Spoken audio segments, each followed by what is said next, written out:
Concentrate power. You're in the dog zone for an hour. Come on. You know the number. 1-900 hot dog. 1-900 hot dog. 1-900 hot dog. Yeah, 9,000. Welcome to the Dog Zone 9000, the official podcast of 1-900 Hot Dog, America's last comedy website. I'm Robert Brockway, and I too am trapped in a crumbling body cursed by a wizard. And with me, as always, is the only man who can rearrange my parts and free me. It's Seanbaby. I'm happy to be here, happy to rearrange your parts anytime you need. This whole podcast, I've been fishing for you to say that exact combination of words, and I'm glad we finally got there. And our guest today, a wonderful scrambled puzzle we hope nobody ever solves. It's Hana Michels. Hi, my therapist isn't. Your therapist isn't happy? Isn't happy she's about that? She's not solving it. She's very nice, though. She's very hot, too. I feel like I shouldn't say that about my therapist. Oh. No, that's real important. You want that in a therapist. Like, why would you take advice from somebody that's not hotter than you are? I Yeah, say that's this all where the I'm time. truly. That's why I don't have a therapist. Speaking of lines, cis dudes drop, as we were before we started recording. There's a good one. Hana, where can people find more from you? All my socials are at HANAMICHELS. I know I can't do anything about the spelling. I didn't pick it. Or the pronunciation. No, it's fine in other countries. It's just the English-speaking ones. You know, the language I speak. Yeah, the one where you live. And Yeah. it's just that one. Yeah. That's the only problem. Sean, how about you? Anything to plug today? Yeah, Hana's hot therapist, looking good. Can't say you want to plug her hot therapist. Keep that in the show, Jamie. 1-900 Hot Dog.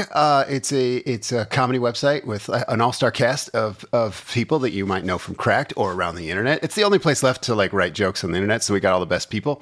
Go to patreon.com/1900 hot dog. That's it. That's the plug. I, of course, am legally obligated to promote my new book, or else I die in prison. It's called I Will Kill Your Imaginary Friend for $200. I violated a promotional clause, and long story short, unless I can now convince the lawyers that too was a joke, in the interest of promotion, I'm going to jail and I'm taking the entire site with me. I filed all the paperwork for this site. I have all the passwords to all of our various logins. This podcast was my idea. Sean doesn't want to do this. I make him do this. I make him do our podcasts. Was I on the one where you were like, my contract starts now, but screw it? Or did I just listen to that one? Why didn't you help me? Why didn't you stop me? You knew it was a bad idea. I blame all of you. If you think about it, this is your fault, Hana. I am legally not allowed to give advice. That's true. Listen, I'm just here to say, if I go to jail, all of this goes away. I think you people at home, I think you're gonna love my book. It's one more time. It's I Will Kill Your Imaginary Friend for $200. It's out next year. You can pre-order it now. It's like a fucked up comedy horror about murdering imaginary friends and little kids and stuff. That doesn't matter. None of that matters. None of that stuff I said matters. If you like this podcast, you have to buy as many copies as you can of my book to save this podcast. It's a great book. I think you'll like it in addition to the very vital act of buying it. Sure. That's not important, though. No, Buy I agree. it, or things that you love will go away. That's all you really need to know. It's always good to lead with a threat. That's what my therapist says all the time. I have the worst therapist. He's super fucking hot, though. Good God. How can you leave? All right. So today we're talking about more hot dog origin stories. Sean did his last week, and it was karate size. It was It's really good, insane right? karate. Probably our best show. It was. I thought it was a great show. You sound like you're being sarcastic, but that was a lot of fun.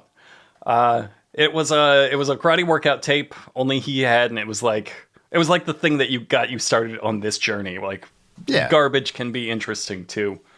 Hana, do you have a thing like that?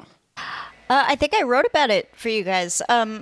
My grandmother recorded some documentary she knew nothing about. She just knew that I liked dogs, and she recorded The Wonderful World of Dogs, which is an Australian documentary not teaching you anything about dogs, but absolutely insanity in terms of the interviews, the feuds, the stories, the weird reenactments, all taking place in this tiny town in Australia called Mossman.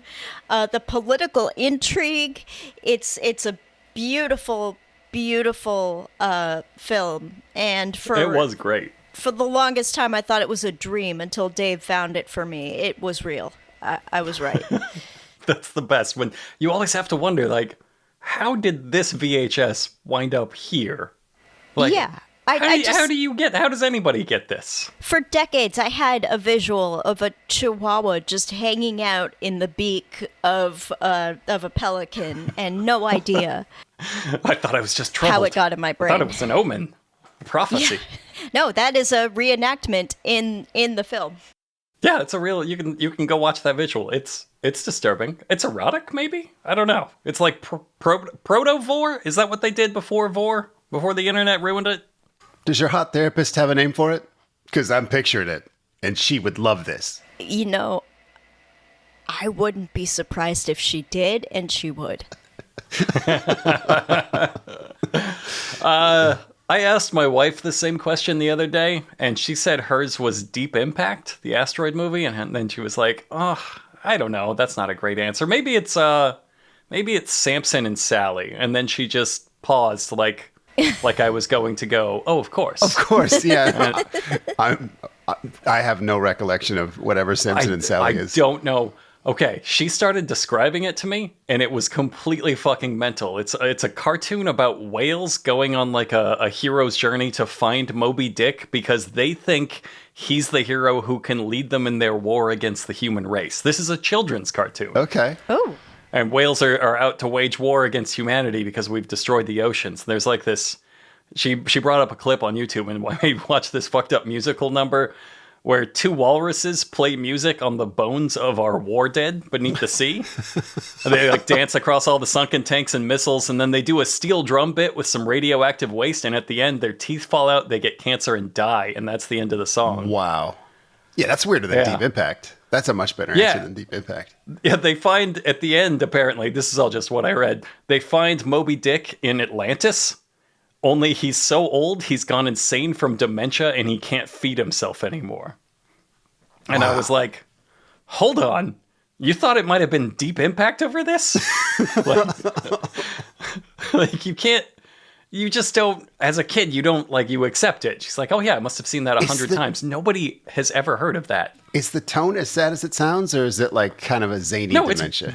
It's whimsical. Okay. It's very whimsical, only it's just filled with sad. It's all about like dark, dark sadness. And like, yeah, this thing was I think it might have been some kind of European, but she was like, for whatever reason, she owned it as a kid. And that was like her, she didn't even realize that was her origin story. Mine, this is about mine. Mine is very similar. It's an 80s cartoon called Rubik the Amazing Cube.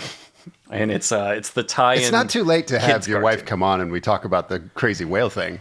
Yeah. We should come on. We should absolutely do that at some point because the crazy whale thing, it's fucking nuts. It's crazier in practice. But this legitimately, this is mine. And I should preface this bit. I had real bad like childhood amnesia. It's like a super common thing where you just don't like put together what they call autobiographical memories until like 5 or 6. That's like common to everybody, you know, like before you're like fully grown, you just don't have like this unbroken stream of here's who I am, like here's what I'm into. I see where you're going with this. So you thought did. you were Rubik the Amazing Cube until you were 10. Absolutely. I transplanted my memories. No. I just had, mine lasted a lot longer. Like I have snapshots and fragments of things, but like I don't have that autobiographical memory before like 10 or 11. Like I do not, I have like little snippets that I can tell you, oh yeah, I remember this, I remember that. But I couldn't tell you what my room looked like or what my school was or where I lived or who my friends were or anything like that before I was like 10 years old.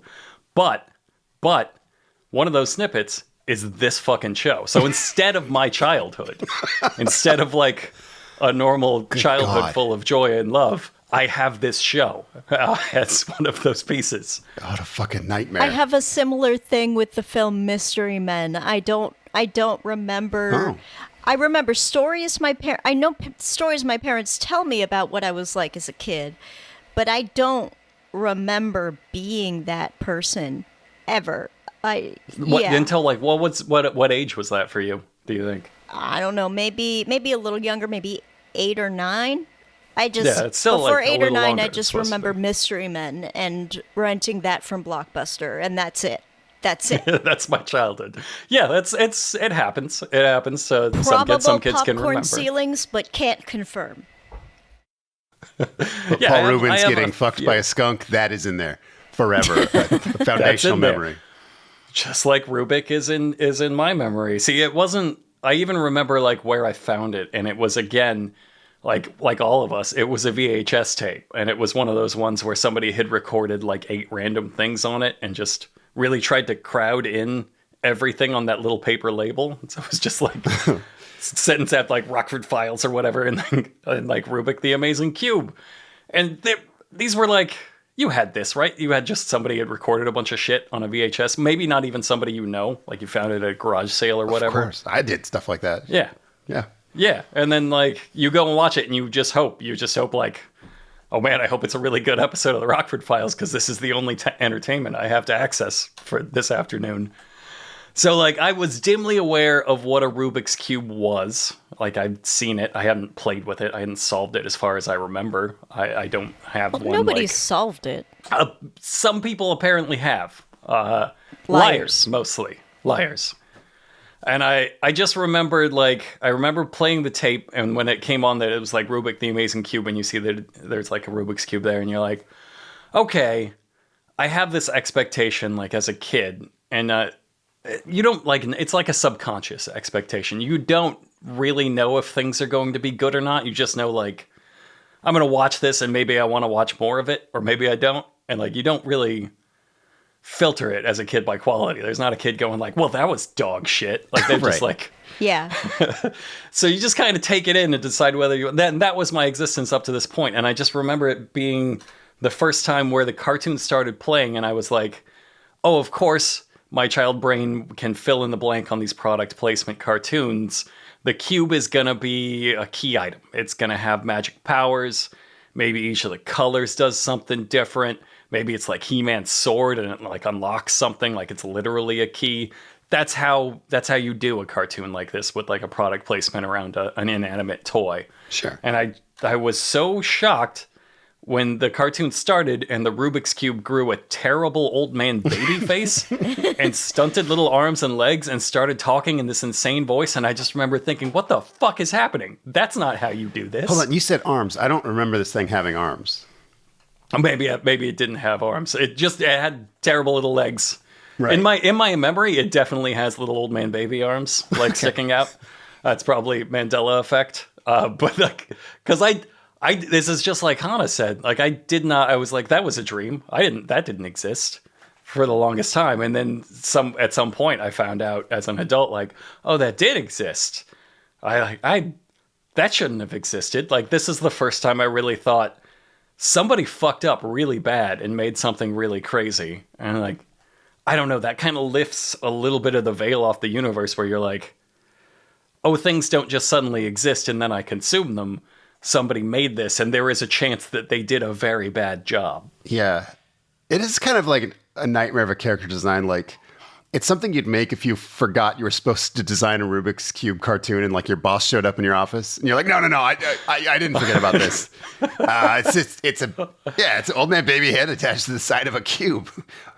Yeah, it also has feet. Yes, you're right, boss. Yeah, of course it has feet. Of course. It's the head it doesn't need them. is a particular goblin blue that we really only associate with villains in cartoons.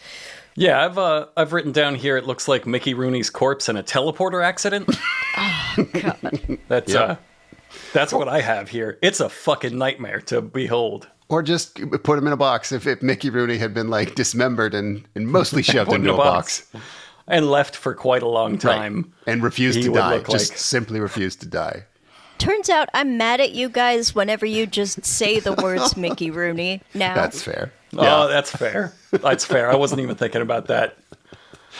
Sorry to trigger you. All right. It's Let's fine. stop calling him. Trigger let's warning, Stop calling Mickey him Mickey Rooney. Rooney's corpse in a box. It's You should have fine. prefaced this. I just it's a little more for the vault.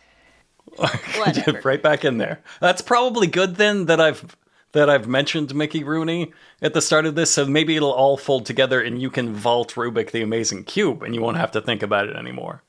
Because I That'd be promise great. it's not productive to Now know who's about the hot this. therapist? It's been me all along, baby. So Rubik the Amazing Cube, it was a 1983 cartoon based on the Rubik's Cube. The only fun fact I found out about the Rubik's Cube, I found out a lot of unfun facts. A lot. There are a lot of people that have a lot to say about the Rubik's Cube. The only thing that I found interesting was that he patented it. He didn't mean to make it. He meant it as like he was a professor and he meant it as a proof of concept of like, look at these novel ways you can move things independent of each other to like demonstrate to his students. And then only like years after the fact was he like, wait a minute, did I make a puzzle? I should do something with that. So he went and he patented it and he called it the Magic Cube and he partnered with a big toy company. And their only stipulation was that they changed the name back to Rubik's Cube because this was the Satanic Panic and they thought being associated with magic was Amazing. going to be its downfall. It is a better The name. man was a communist. And, He was yeah, I living in mean, a they were- communist country. They were right. Dungeons and Dragons is gone completely in modern day. And we're saved as a country. We have moral We clarity. are. It's especially fucking crazy that they're like, no, you got to remove the word magic from this when like a couple years later they would do this cartoon which is full of nothing, makes it nothing but magic in defiance of God. Everything about this is in defiance of God.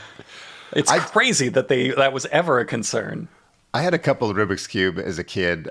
They just sort of came into my life. I don't think anyone ever wanted one for a present. No but, one. No one I remember buys them. They just re-gift we just took them. the stickers off. We tried to solve it like over the course of the years, and eventually we just tore the stickers off and then stuck them back on like kind of haphazardly, and we counted that. We hated that fucking thing. Yeah.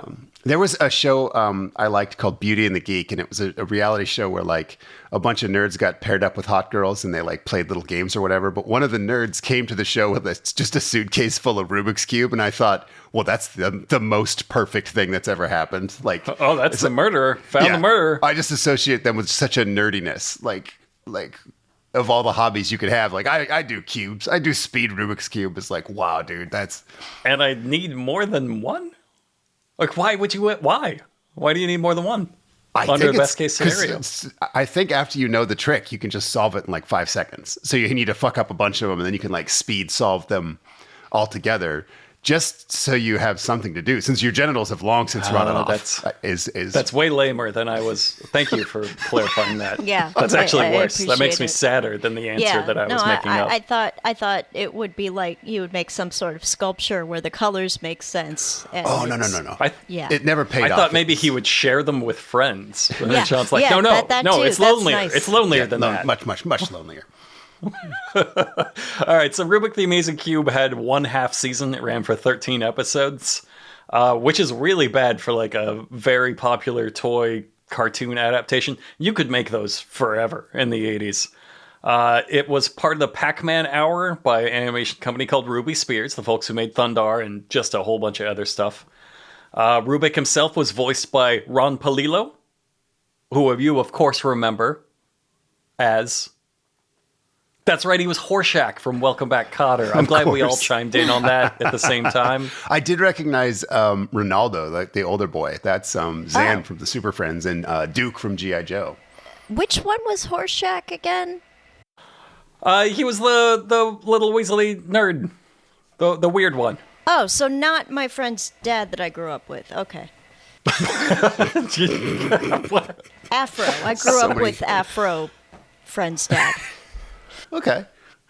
A lot of White origin Afro. stories Is that today. legitimate? Like somebody Gabe Kaplan, I want to say. Was it Gabe Kaplan that was the... Sounds right. Was a figure in your life? That sounds right.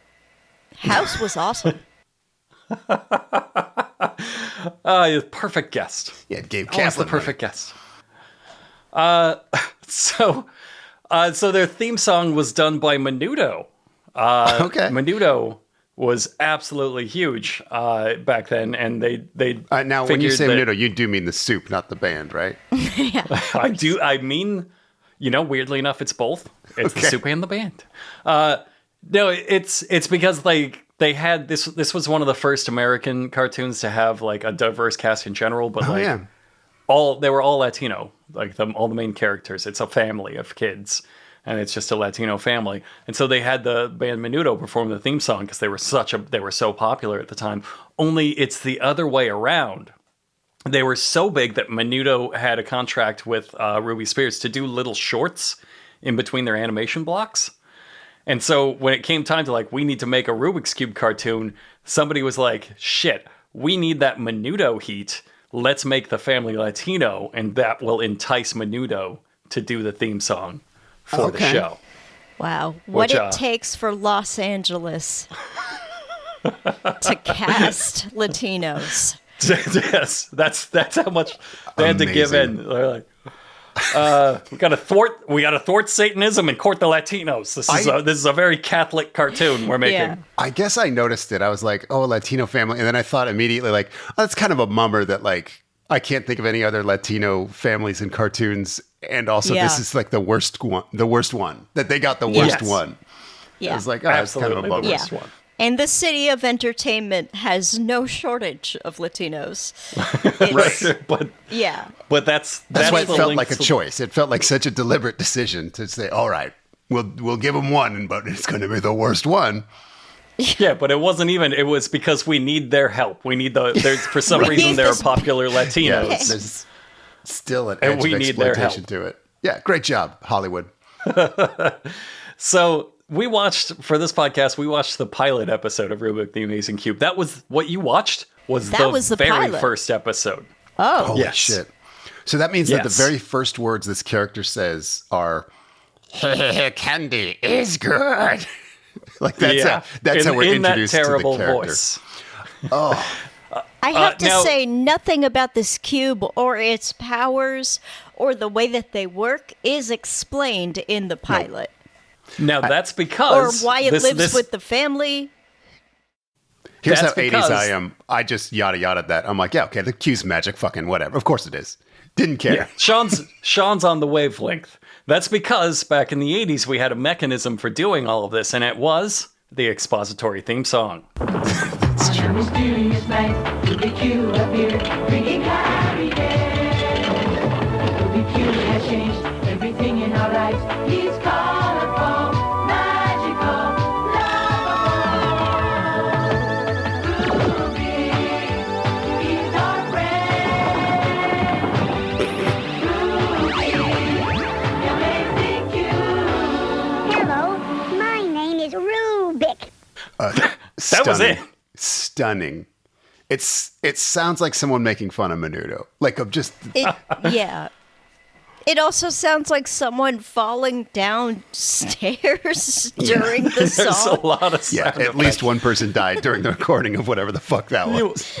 You also might recognize that it explained fucking nothing. Somehow less than nothing. Yeah. But that's He's all magical. you got. Going into this first episode of the cartoon, that's all you got. It was them going, Rubik the Amazing Cube, he's colorful, he's our friend. My name is Rubik. And like there's an animation that goes with this. But here's what happens. All you see is a wagon, like an old-timey wagon racing along a city street, and the cube falls out of it. The kids find the cube. The driver turns around and tries to run over the children with the wagon, but Rubik flies them away. That's it. Wow. Well, later there's a musical sting that sounds so much like E.T. that it's from space. They're just doing an E.T. Again, like I'm from the 80s, so I was just like, Yeah. Once E.T. happened, everyone tried to make E.T., so it's just not unusual for kids to have alien friends. No, I think he's the cursed belongings of a wizard that escaped. I think that's what it technically is, but it's anybody's fucking guess. God, they just threw you into the deep end with this, because you do start off and you're following like 3 kids. You're following 3 Latino kids, older brother Ronaldo, younger brother Carlos, youngest Lisa. They're out trick-or-treating, and over their shoulder immediately, first scene is the horrible monster that looks like an old man that has been dismembered and shoved into a box. Can I just say only one kid has a discernible costume? Is it the pirate? It's the girl is generic ballet Right. princess Barbie, I guess. I don't know. Ronaldo might be dressed as a famous sports player. He might just be wearing a jersey that he wears often. The cube is in costume. Yeah, the Cube's a clan member. Yeah. Yeah, the cube is in a sheet. He just looks like a tablecloth. But he's Yeah, also yeah. floating, so it's pretty clearly that they've got a space cube under that fucking tablecloth. The thing that shocked me the most was when the little girl said, "Hey, that's our friend Rubik," to the woman who's like, "Oh, hey, why is there a goddamn floating cube next to you?" Because I was like, I was certain, obviously, that this was a secret. Like, they have an alien friend and they're keeping a secret. Like, that's the most fucking 80s thing that's ever been. So when she said, "Oh, no, Right. we don't worry about it. It's not a secret from anybody," I was like, whoa, I got to rethink my whole idea of the show.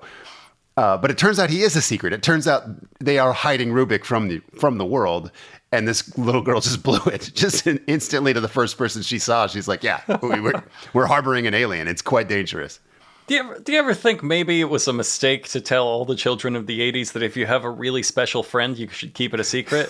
I think it's a good lesson to teach kids. I mean, I don't have a hot therapist, but yeah. I just think, I don't know, maybe there are some widespread repercussions of that we're still dealing with to this day. We don't need to get into that.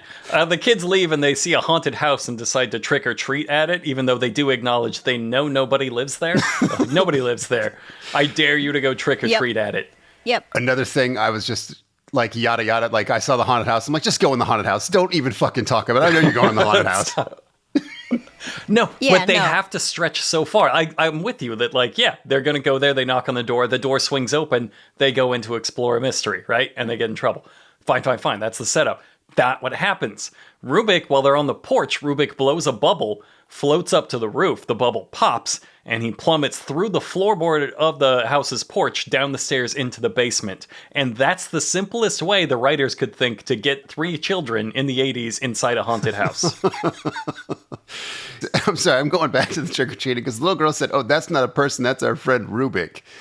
And then another kid tries to cover for it by saying, "Yeah, it's a ghost," as if a real ghost would be a better cover story than Anyway, the point is, it's not better to say, "Hey, that alien's a ghost," and maybe even more honest, because he is definitely the compressed souls of every abortion, right? Like, he's technically a ghost.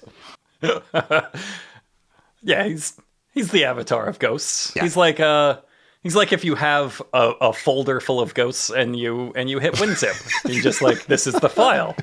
Yeah. I mean, I would say more the stillborns, Yeah, just the because color. of the You're right. color that That's he fair. is. Yeah. It's I have I'm sorry, I have real problems. It's a nightmarish shade of blue. You're right. Normally.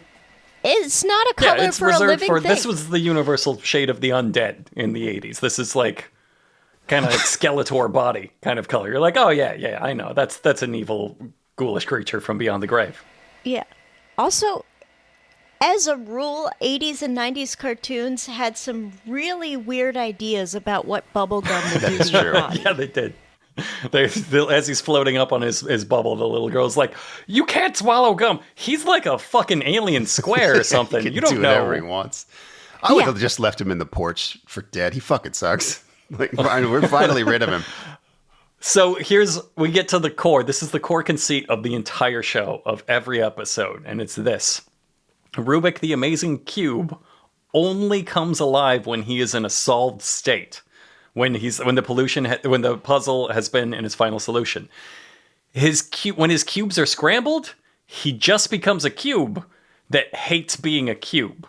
He's fully trapped in his body. In later episodes, they start, because it doesn't scan. They show him, he falls down the stairs, right? And that is enough to scramble his pieces. And then he becomes an inner cube and he doesn't move or talk or anything like that.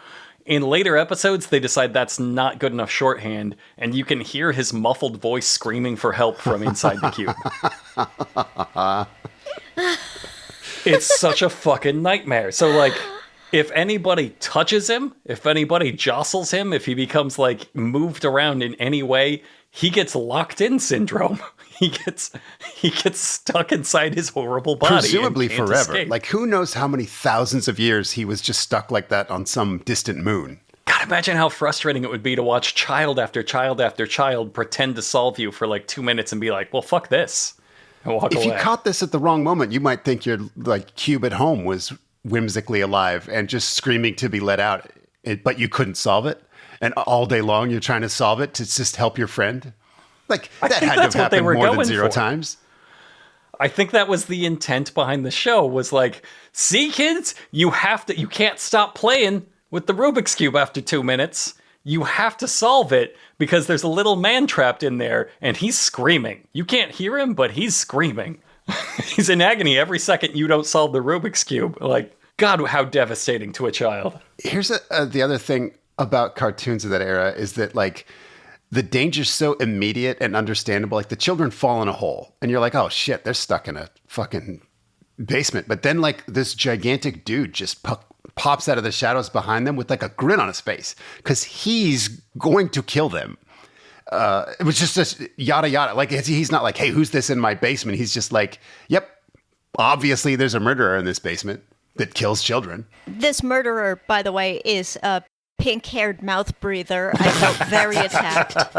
This is not your people, Yeah. Hana. That's what I was saying. This guy's got a real Hana vibe. No, This you're child right. murderer. No, you're... Yeah. A broad-shouldered, pink-haired Chaos mouth breather. Chaos Pixies have something in that's all we common have. with like mystical oafs, but I wouldn't say they're the same species. This is your classic oaf, and it's weird that they're doing a Halloween episode, and he's not in any kind of costume. It's not a Scooby-Doo. It's just like a guy who's like, oh yeah, children. He's already mostly a nobody's in Frankenstein, it. so he's like, I'm not Yeah. dressing up. That's true. He's got a Frankenstein build. But they don't show him saying anything. He just sees kids fall into his basement and he starts breathing really heavy for like a long time. And then he chases the children. Like, and you're like, deliberately, like the voice actor's like, okay, I'm ready. Hit record. Huff, puff. You're like, what the it sounds fuck? exactly like that. It's really deeply unsettling. You do not have to reach to be like, what's he gonna do to those kids? Why is there... What's that guy? What's that huge man gonna do to the lonely children? There's definitely an edge of non-murder to this huffing and puffing. Yeah. Yeah, it's Not great. So the huge dude, he runs off to another section of the basement to report to a mad scientist, of course, who actually calls them a bunch of meddling kids. I think you can get sued for that. His plan is he has a cloning machine, and he's going to use it to secretly duplicate some diamonds that he stole. I mean, it's not a bad plan. It's just not something you need superheroes The for. only illegal thing involved in this scheme is that he stole the diamonds. Like, he has a haunted house. Great. A fully equipped... What, are we rooting for the De Beers family I'm just now? saying, Like, a if you good have lawyer all could of get a this shit... conviction from the huffing and puffing at the children. I think it's already enough. Yeah, that's fair. That's fair. He doesn't have the funds for one starter diamond. It's a cloning machine. You can buy... Yeah. Seriously. You don't even need a diamond. Just clone something. Something that has value. Money. Like a And dollar. then sell it yeah, and buy money a would diamond. work. Like, Sure. there's no stakes to this, and they're not involved. The children are not involved aside from just being here at all. It's not like a threat to their town or America. It's just like, this guy is not going to pay for those diamonds. Who gives a shit? Rubik sneaks into the basement. He overhears this just as the kids stumble into the secret lab, and the huge guy runs after them, and the little girl Lisa throws some candy under his feet, which just turns into like pure silicone. And he slides across the floor. He gets his head caught in a bucket. It's goon. It's goonish. Yeah, it's pretty goonish. mook. yeah. Classic oaf work he's doing here. And Rubik says he's going to take care of the bad men, and then he like lowers his head like he's angry and just starts slowly walking at them. He's gonna scramble their bodies, right? That's how I read it. I yeah. think so. Yeah. Yeah. For creating conflict-free diamonds, he is going to scramble their bodies. It's gonna lock them into their bodies forever. I've only seen this one episode, so I don't like get his power set, but I've seen him levitate things and pass through walls. I wrote a list. Let me see. Move liquids, solidify liquids, make stuff fly, Right. untying knots, Right? making barrels into rope, and I wrote the old net trick. I don't know what that is, but I wrote it down. I don't remember I think the that's episode. probably when he threw the tarp on the bad guys. Like in a cartoon, Oh, if you right. like threw a blanket on someone, that's you just bought yourself 20 You caught seconds. them. Yeah. Yeah. You got them, and you get to remove their mask and go, old man, blah, blah, blah. Yep. Yeah. Okay. So yeah, the unraveling the barrels is really. I feel like he could do that to a human for sure. Like he could just Yeah, turn that these was the people into weirdest ribbons. one.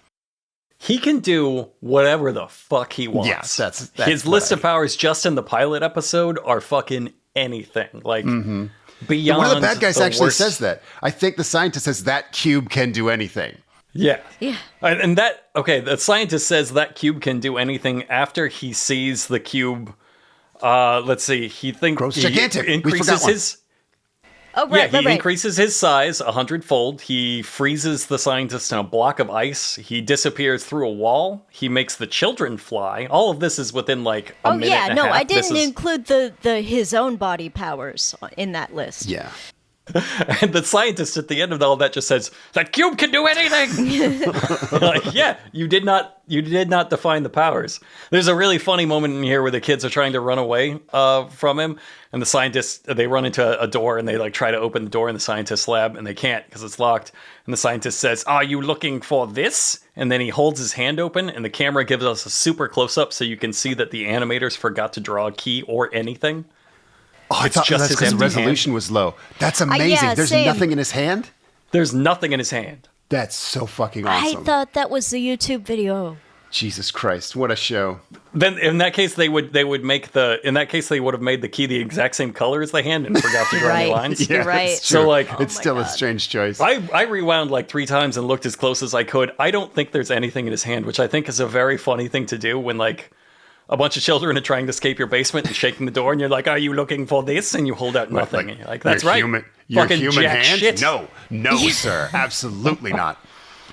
There's a moment here. We forgot some of his powers because the cube Yeah. makes a bag of cement come to life, and then it like makes cement with itself and a bucket of water, and then he turns that cement into shoes Yeah. on the goon. Move liquids, solidify Yes. liquids. And then he seals him into, he pulls out 2 bricks from the wall and then puts those shoes into the wall, just hanging him upside down, trapped in a wall by his Achilles tendons.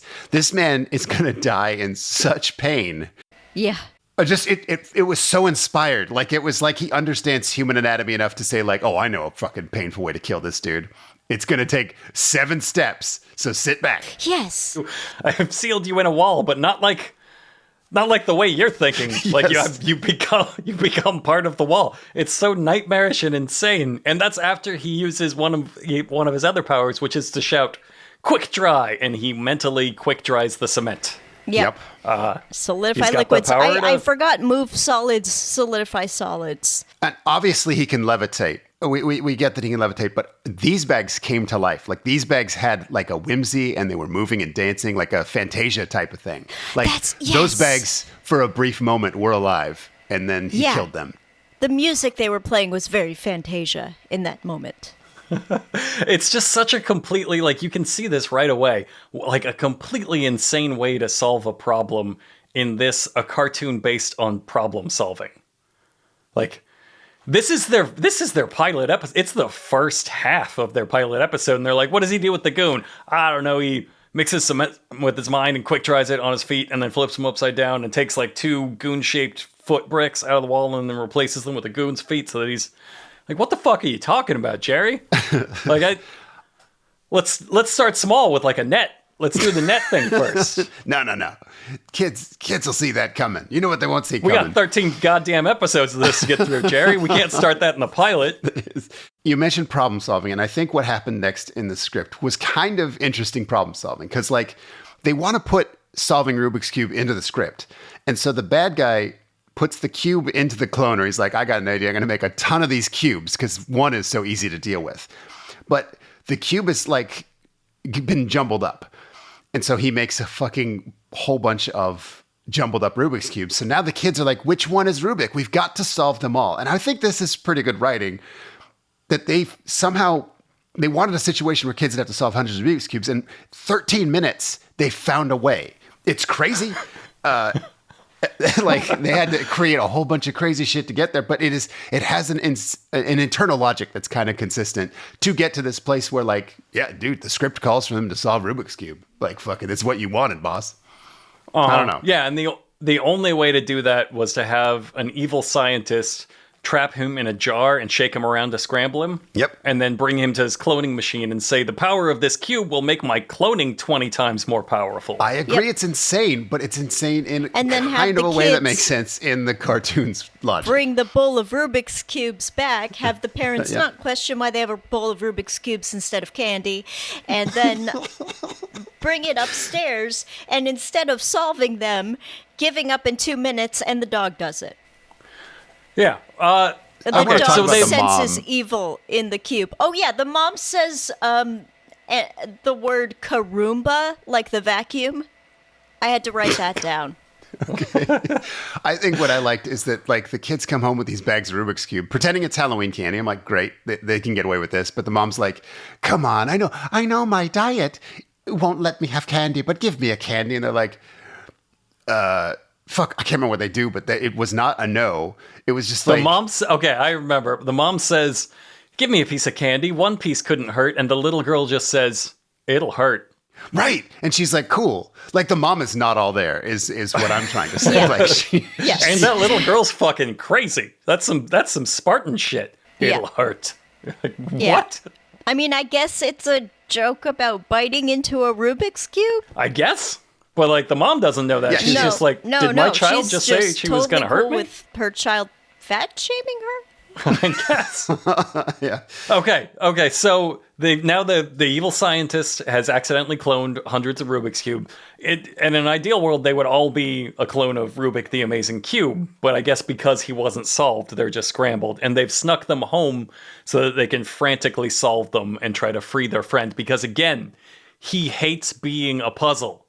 If he's unsolved, it physically hurts him. It's a nightmare world every minute that your Rubik's Cube is unsolved. So they're frantically trying to free their friend from his own shattered body, and they're like they're like one after another solving these things in their room in Halloween instead of having fun and eating candy. And the little girl says, "This is getting exasperating," which I don't think you should say in the pilot episode of a cartoon about the cool toy you're selling. I don't think one of the kids should be like, I don't want to fucking do this anymore. It's a great point. So the dog breaks into their room. Yeah, the dog steals Rubik. Real quick, I just want to point out the way they respond. Not the first time this has happened. The second the dog gets in there, the older brother shouts, he's found Rubik, like just knowing, like, oh yeah, the dog is not fooled by these other cubes. He'll find and murder my friend, as he has tried to do in the evil past. In this thing. The dog knows this is a crime against nature. And they instantly say, he's gonna bury Rubik alive and we'll never get him. What do you hate? Why do you hate the fucking cube so much? Yeah. Like, you made the cartoon about the cube. Why are you torturing the cube? He's like, you know what we ought to do is put this unspeakable corpse in a shallow grave. Fuck this cube. You're gonna write that in the script. I mean, right? Correct. So the evil scientist and the goon see that. They're following the children, which again, not a good look. And they also give chase, and they capture Ronaldo, the older brother, just because he trips like a dipshit. And they think like, haha, that's enough. Now we have a child. And they just leave. Yeah. And you're like, uh-oh. Yeah, abandon the first plan. We got a new one. No, you Start just your wanted huffing and puffing. We got the kid. You just wanted a kid? And later on you learn how you have a plan, but they're just like, oh, never mind the cube, we have a child. Oh, fuck, dude. You gotta not say stuff like that in the 80s. I would have loved if they accidentally made like 100 Ronaldos, and then the rest of the show is not just the Rubik's Cube, but like having to hide 99 extra sons from this idiot woman. Right, that would also be way more fun than what they do. It's just amazing how badly they fail in very new and interesting directions. I will give them that. So the kids, they capture the dog, they free Rubik, and he makes them fly again so they can follow the scientist that kidnapped their brother. And it's just It's two children in Halloween costumes and they're flying dog following a sentient Rubik's Cube into the night. It's visual madness. As legally close as they can get to the E.T. theme song. Like, it's absolutely supposed to be that moment. Yeah. So they follow the scientist and his goon to a ship at the docks where the evil scientist apparently reports to a gangster. Like gangsters have an evil scientist on staff. I might be at the wrong spot, but there's a moment here where Rubik is hiding from the bad guys and he hides in a fruit bowl by messing himself up. Like he renders himself inert to like hide in a fruit bowl. But first of all, I don't think that would help you hide, but like, to me, it's been established. This is like pulling off your own head. I don't know why he would do this. How many fruits are cube shaped? This is okay. We need to set. Hold on. We need to set all this up. We need to backtrack a little bit. Okay, sorry. Because this is incomprehensible madness in a way that is layered on top of the incomprehensible madness. Sure. We need to reduce it. It'll all make sense. I promise it'll all make sense when I explain the setup. So. They're at the boat, right? And they need to free their brother. And Rubik's like, I'll free him. I'm a fucking cube that can do anything in the world. And so he starts floating into the gangster's hideout. Now the dog is still there. Remember, the dog hates the evil cube. So the dog sees him through the window and barks. And that tips off the gangsters. They're like, fuck, there's a dog outside. We got to do something about this. They get up and they're going to see Rubik. And he's hovering over a bowl of fruit. And he says... He thinks the only thing I can do is unsolve my body so that I'm trapped inside of it and fall into the fruit. Yes. Because you see, if the gangster sees like solid squares of one color, he'll be like, that's not a fruit. Yeah. What the fuck is that? But if he sees a bunch of scrambled color squares, he's going to be like, that's probably some crazy fruit I don't know about. That's obviously a kumquat. That's one of them Asian fruits. I don't like them, but clearly. I'll try it.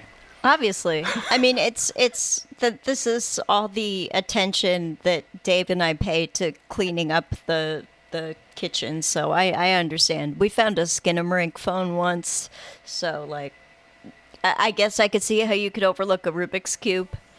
What's a Skinamarink phone? You know that toy Fisher-Price phone? Yeah, it's the inert dead body of a space monster. Yeah. It probably was in the 1980s. Like, judging off of this, I bet that phone had a cartoon where if you used his dial, it hurt him really badly. He screamed the whole time. Oh God! Every single time you put in a number. I'm just saying, the situations there, this is worse than Turbo Teen. Like, the situations that they're finding themselves faced with. And so it's frustrating. The pilot episode. And he can do anything. It's like, oh no, the bad guys see me. Levitate. Turn to cement. Put in wall. Like, there's a million things he's already done. Unsolve myself. Murder me.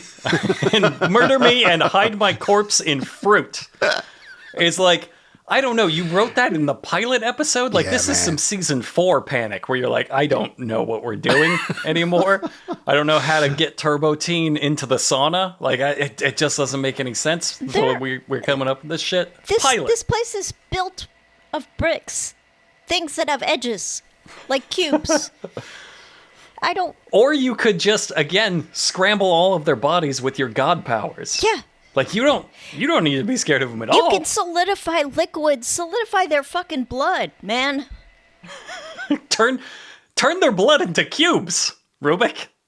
Just give him, like, one weakness, like that he can only stay a coherent cube for 20 minutes or something, or 5 minutes. I don't know.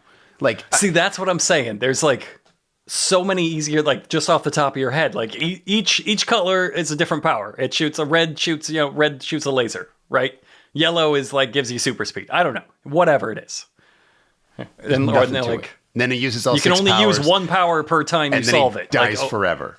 And his memory is so fleeting that you have to watch yourself forget about your best friend from the stars. That's what it should have been. Perfect cartoon. Not a Mickey Rooney baby corpse. Like, I don't know where that came from. Also, the fucking head that pokes out is weird. Like, you can't just draw a face on the panel of a cube. Like there's a Nintendo cartoon where the Game Boy just had like a little screen and his face was on the screen. Like, what's hard about that? Draw the face in the cube. positioning is is so wrong. It's the head is not fully out, or the head is not fully out of the cube, nor is it fully inside the cube. It's just trapped in between. Yes. Its life It's is hell. trapped on the surface of the cube. It was There not are supposed to be a distinct facial cube. features that poke out, but the Something- rest of the head is stuck. This is a great kazoo, and something has gone very, very wrong for him. This is like the life that he is trapped in now. Okay, so one of the gangsters spots Rubik anyway, and now Rinaldo solves him real quick, brings him back, and then there's a little chasing. One of the gangsters spots Rubik, and like the scientist earlier told him, don't worry, I know I don't have the diamonds, but I've got a cube that's worth a lot more. Now, any good gangster would have questions about that. This guy's like, fucking sounds good, buddy. Real valuable cube. So he's chasing the kids, and he comes across this fucking godlike man baby trapped inside a children's puzzle, and he doesn't blink. He's just like, so there you are. I ain't afraid of little cube. You don't have any questions? Wrong thing to say. Yeah, you should be afraid of the cube. There's such a sequence of cartoon nonsense here. Like everyone just sort of splits up. You kind of can't tell what anyone's trying to do, and everyone just keeps getting tied up by strange things. Like the cube wraps a fucking disassembled barrel around one of them, and that's just to spin them. And then they put like 2 life preservers on them. It's like, no, you had them tied up. Why do any of this? Just dipshit cartoon logic, as if it's like a grandma saw cartoons and thought she got how like Scooby-Doo works. She's like, I get the logic of this. They run between the doors, and like sometimes they're in this door, sometimes I get it. I get this. And then like kills a man with a door. You're like, no, grandma, you don't get it. You don't- That I don't understand how the writers didn't know how to do this when we were just fucking pumping this shit out in the 80s. Like, you don't, the Rubik's Cube unravels a barrel and ties a man up with it. The end. Or the man gets tied up and the kid pulls the rope and it turns him into a top. The end. Or the guy's running by and the kids throw some life preservers over him. Now he's stuck. The end. But they're like, no, he's got to do all of those things in a row. Like, it's just fucking with this guy at this point. Yeah, they get in a boat and the cube's like, I'll take the boat and like smash the other people with the boat. It's like, just shoot them with one fucking laser, you idiot cube. Just turn their knees into cubes and they can't run away anymore. Right.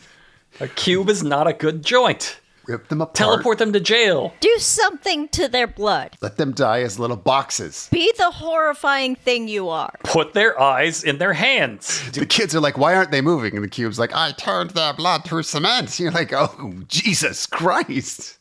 Fuck yeah, Rubik. You're the best cube. Freeze frame. So finally they have to get the crooks to jail, and Rubik reveals that his powers are far beyond what you suspected. He telepathically lifts the entire shipping vessel with his mind. Yeah. And he's like, you're like, oh, he's going to fly it to the police station or something, and the crooks are trapped on board. No. He flips it upside down in the air and shakes it so all of the crooks drop out and fall into a nearby fish dumpster? Like a fish dumpster is a thing that we have, and the fish dumpster overturns and all of the crooks, I swear to God this is real, all of the crooks surf a wave of fish into the backseat of a nearby cop car who was not there to arrest them. The cops look back at them and are like, what the fuck just happened? There's no crime to charge them with. That cop will just tell them to get out of the car. Fish surfing. I had that t-shirt in the 80s. Fish surfing is not a crime. Yeah, totally legal. Like- It's just such monumental insanity of an order that even for these 80s cartoons is not, like, you're not doing any part of this right. This should not exist. Please make that shirt your some hot dog merch, please. What, the fish surfing is not a crime? That's a good idea. Yeah, you can't arrest them for it. Carlos, I swear to God, they tried to make this a catchphrase. At least the way he delivers it. He says, Yes. That's my cube. They go to fucking hell for that. There's a moment here where like they get home and the parents are like, hey, there's boat magic on the news. And then Rubik like flies over into a pumpkin and lights up. And the mom's like, oh, that jack-o'-lantern wasn't lighting up just 1 second ago. And the kids are like, nope, mom, don't worry about it. She's like, okay. Like, this It's mom again- will never catch the cube. They are safe. It's so clearly just aliens have seen like 5 cartoons without deciphering our language and are like, we can piece that together in an attempt to communicate with Earthlings. And then they showed it to the Earthlings. They're like, what the fuck is this?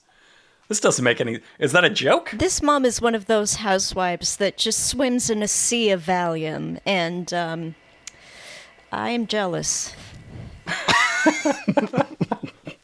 She has it all They're figured drunk out. to shit. They got no idea. None of that worked as even basic human logic, and it was just... It's not like I remember this episode. Like, I just remember the sensation of watching Rubik the Amazing Cube and being like, something is not right in the universe.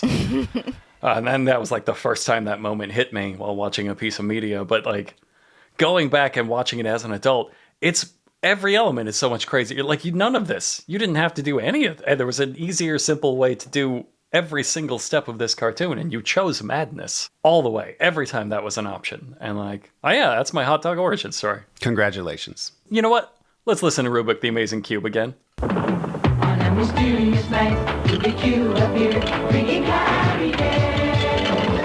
Rubik Cube has changed everything in our lives. He's colorful, magical, lovable. Rubik is our friend. Rubik, the Amazing Cube. Hello, my name is Rubik. The whole song sounds like someone goes, this is what you sound like, Rubik. And of course, his memorable catchphrase, hello, my name is Rubik. Yeah, everyone was saying that. Yeah. Einstein, 100, Frankfurt. Einstein, 100, Frankfurt. Unser Podcast genau. Und mit maximalen Schau. Dogg Frankfurt Podcast. Korrekt. Ja. Der Kraft ist nicht gratis, nicht ohne. Schick die in die Hundezone. 4 eine Stunde.